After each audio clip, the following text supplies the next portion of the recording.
Si Joseph Glenn Herbert Esquire, ipinanganak noong Hunyo 2, 1971, na kilala bilang Jokoy, ay isang Amerikanong stand-up comedian at aktor. Siya ay madalas na panelist sa E!'s late night show Chelsea Lately. Nagkaroon na siya ng ilang espesyal na Comedy Central at Netflix. Pangalan ng kapanganakan, Joseph Glenn Herbert, ipinanganak, Hunyo 2, 1971, edad 52, Tacoma, Washington, U.S. Katamtaman, stand-up television film, edukasyon, Universidad ng Nevada, Las Vegas, nag-drop out, mga taon na aktibo, 1989, kasalukuyan, mga genre, observational comedy, black comedy, insult comedy, surreal humor, satire, mga paksa. Kultura ng Asyano-Amerikano, araw-araw na pop kultura, kasalukuyang mga kaganapan, pagkakaiba ng kasarian, pag-ugali ng tao, sexualidad ng tao, asawa. Ang Giking, Nura Luca, Div 2013, mga bata, Joseph Glenn Herbert Jr. Maagang buhay, si Jokoy ay ipinanganak sa isang puting Amerikanong ama na nasa Air Force ng Estados Unidos na nakatalaga sa Pilipinas nang ikasal siya sa ina ni Koy na Pinay. Lumipat ang kanyang pamilya mula sa Spanaway, Washington, patungong Tacoma, Washington, at pagkatapos ay sa Las Vegas kaagad pagkatapos niyang magtapos ng high school sa Tacoma. Siya ay orihinal na nag-aral sa Spanaway Lake High School at pagkatapos ay lumipat sa Foss High School sa Tacoma. Lumipat sila sa Las Vegas para makalapit sa kanyang lola na may sakit.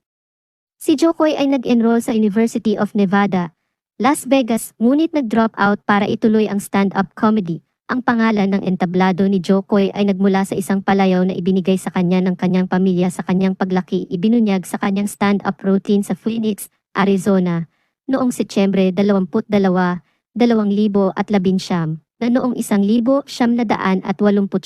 Nakikipag-usap siya sa kanyang pinsan tungkol sa paggawa ng pangalan ng entablado ng tinawag. Siya ng kanyang tiyahin upang pumunta sa hapunan, sumisigaw ng Joko, kumain ka na. Ang ibig sabihin ng ko ay aking sa Tagalog, kaya ang ibig sabihin ng Joko ay aking Jo.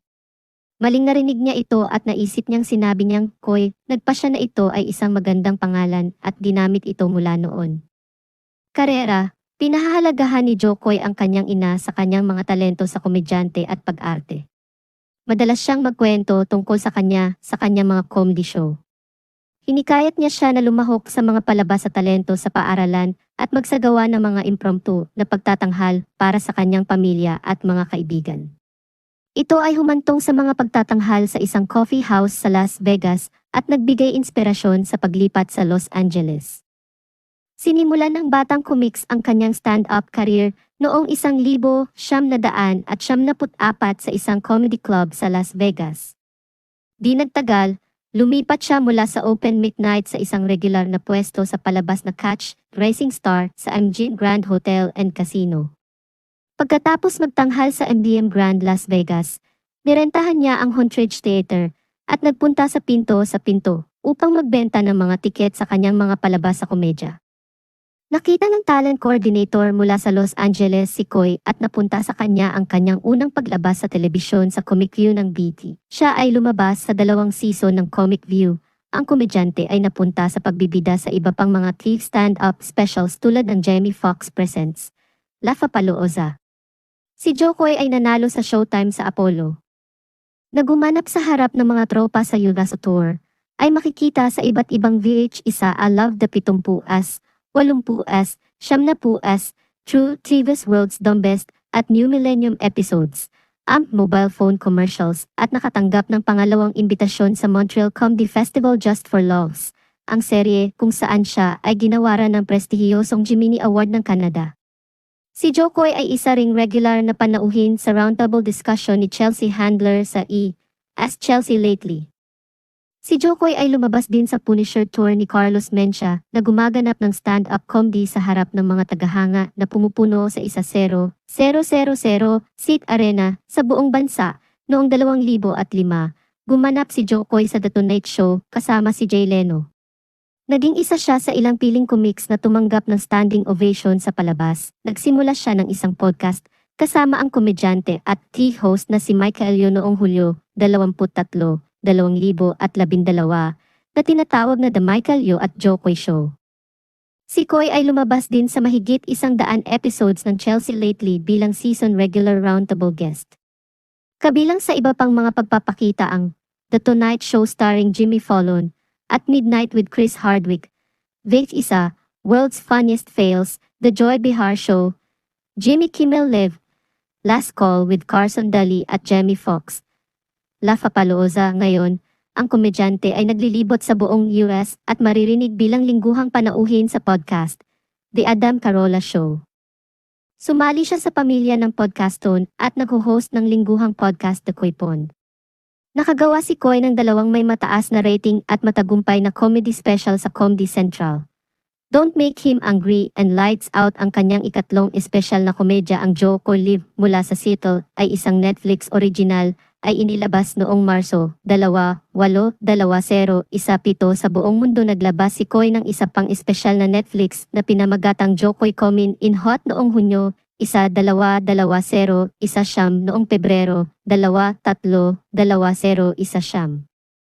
Nagtanghal si Koy ng 2 palabas sa entablado sa Wheeler Opera House Aspen Seal para sa gabi ng pagsasara ng Aspen Love Festival noong Hunyo 12, 2020.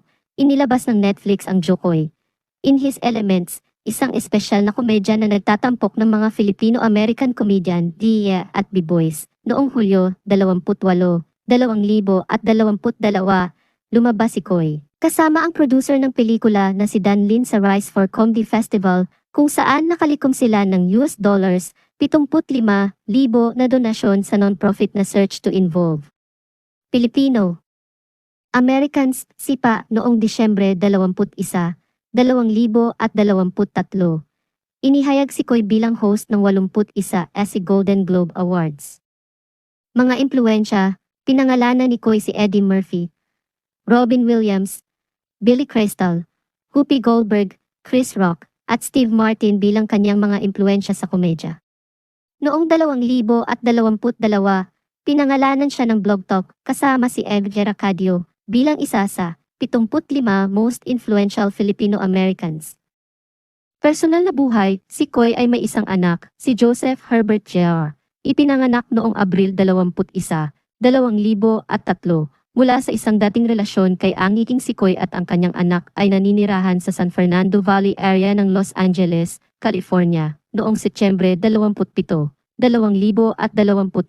Nag-post sina Koy at Chelsea Handler ng opisyal na post sa Instagram ng kanilang relasyon. Noong Hulyo 2022, inihayag nila ang kanilang breakup sa Instagram ng Handler na naganap noong Hunyo. Si Koy ay isang practitioner ng Brazilian Kawanggawa. Noong Agosto 4, 2009, ang Jokoy Foundation ay nag-host ng una nitong philanthropic event sa Hilarity for Charity, isang stand-up comedy show na nagtatampok kay Koy, kasama ang mga espesyal na sorpresang comedic na bisita. Naganap ang palabas sa The John Lovitz Comedy Club na matatagpuan sa gitna ng City Walk, Universal City, California. Ang mga nalikom mula sa mga benta ng tiket ay naibigay sa The Children's Hospital ng Orange County. Filmography, 2018 Virginia Chester Blind, 2018 Gumising. Peter Lewis, 2019 Anastasia. Noong isang panahon Vladimir Lenin, 2022 Linggo ng Pasko ng Pagkabuhay Joe Valencia, 2023 Haunted Mansion Daytime Bartender, 2023 The Monkey King Benbo, Boses, 2023 Leo Coach Komura, Boses, 2024 The Tigger's Apprentice TDA in Production. Mga stand-up na espesyal, taon 2000 at huwag siyang galit mismo Komedya Central Stand-up Special, 2012 Lights Out Himself Comedy Central Stand-up Special, 2017 Live, mula sa Seattle mismo Netflix Original Comedy Special, 2019 Comin in Hot Himself Netflix Original Comedy Special, 2020 sa kanyang mga elemento mismo Netflix Original Variety Special, 2022 Live mula sa El Forum mismo Netflix Original Comedy Special. Telebisyon, 2013 Family Tools Beric Episode, Pilot, 2020 Iglesias Bob episode. Pagkain para sa pag-iisip. 2022 Reindeer in Here Hawk, Boses, espesyal sa telebisyon. 2023 Aquafina is Nora from Queens Bob Voice episode. Love Order.